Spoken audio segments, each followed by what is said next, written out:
তা কি বলবেন আজকে এই আই লাভ পরিবারের উদ্বোধন করলেন? একটা কথা আপনাদের মাধ্যমে জানাতে চাই, মাননীয় মুখ্যমন্ত্রীর অনুপ্রেরণায় এবং আমাদের শিলিগুড়ি মহকুমা উদ্যোগে আমরা আই লাভ পরিবারই তৈরি করলাম। এটার মূল উদ্দেশ্য হচ্ছে যে মানুষ বিভিন্ন ধরনের বিভিন্ন চিন্তা করে অনেকে ভাষণ মারে আমরা উন্নয়ন করি না। আমরা উন্নয়নের সাথে সাথে মানুষের যে শারীরিক এবং বিকাশের যে চিন্তাটা, সেটা সৌন্দর্যায়নটা আমরা উন্নয়ন করি। তার উদাহরণ হচ্ছে আই লাভ পরিবার। এই জায়গাটা হচ্ছে একটা পিক পয়েন্ট, যেখানটা আমাদের পরিবারী ব্লক এবং ফাঁসিদেওয়া ব্লকের সন্ধিক্ষণ।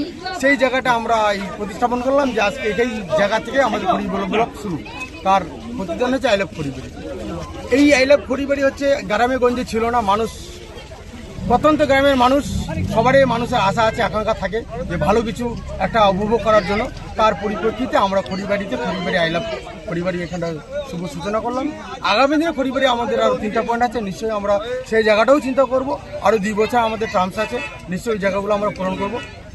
রাস্তাঘাট, নালা এইসব ছাড়াও আমরা যে উন্নয়ন করি, সেটা যাদের চোখে দেখে না তাদেরকে আমরা বলতে চাই, সেই দাদাদের, যে উন্নয়ন শুধু আমরা রাস্তাঘাট এবং এলাকার ডেভেলপ না, মানুষের যে সৌন্দর্য বিউটিফিকেশনে আমরা উন্নয়ন করতে পারি, তার উদাহরণ হচ্ছে আই লাভ পরিবার। দাদা, খড়িবাড়ির বিভিন্ন স্থান ছিল, কিন্তু সেই স্থানকে চয়েস না করে এই জায়গাটাই কেন? এর একটা মূল উদ্দেশ্য হচ্ছে, জানেন যে আমরা এই যে সোনাচান্দি যে বাগান, সেই বাগানের ভৌগোলিক একটা দিক আছে, খুব প্রাকৃতিক সৌন্দর্য আছে। সেই সৌন্দর্যের বিগত দিনে অনেক মানুষ এখানে গাড়ি দাঁড়িয়ে ছবি সেলফি নিত। তো এই জায়গাটার মূল উদ্দেশ্য, তাহলে এই জায়গাটায় যদি আমরা করি তাহলে মানুষের আকর্ষিত ভালো হবে। আর একটা উদ্দেশ্য হচ্ছে, যেহেতু আমাদের পরিবারী ব্লক শুভ এই জায়গা থেকে শুরু হয়, এই পয়েন্টটা আমরা এনেছি।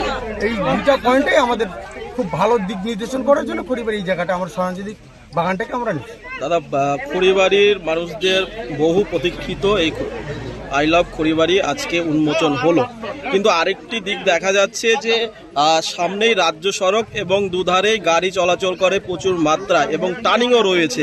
এটা কিভাবে দেখছেন? এই বিষয়ে আমরা আপনাদের মাধ্যমে জানাতে চাই যে প্রশাসন যেটা আমাদের একটা ট্রাফিক, সেই ট্রাফিকের আমরা ব্যবস্থা করছি। আর আপনাদের মধ্যে বলতে চাচ্ছি, যারা আমাদের ছোট ছোট ভাই বোনেরা যারা এই এলাকায় আমাদের এই আই লাভ উপভোগ করতে আসবেন, তাদের একটু সচেতন থাকা উচিত। নিজের জীবনটা সব থেকে বড়, তারপরে সেলফি। এই জোনটা ভেঙে যাচ্ছে না, জোনটা চিরকালই থাকবে। আমরা যদি রক্ষণাবেক্ষণ করি থাকবে, কিন্তু সেই সিকিউরিটিটা নিজেকে মেনে আমাদের যে ছবি তার তুলবে, সেটা যেন তারা মনে রাখে। আর আপনাদের মাঝে আরেকবার প্রচার করতে চাই, যারা আসবেন সাবধানে ছবি তুলবেন, আগে নিজের জীবন, তারপরে সেলফি। কত টাকা বাজেট রয়েছে এটা? 3.5 লক্ষ টাকায় আমরা করা হয়েছে।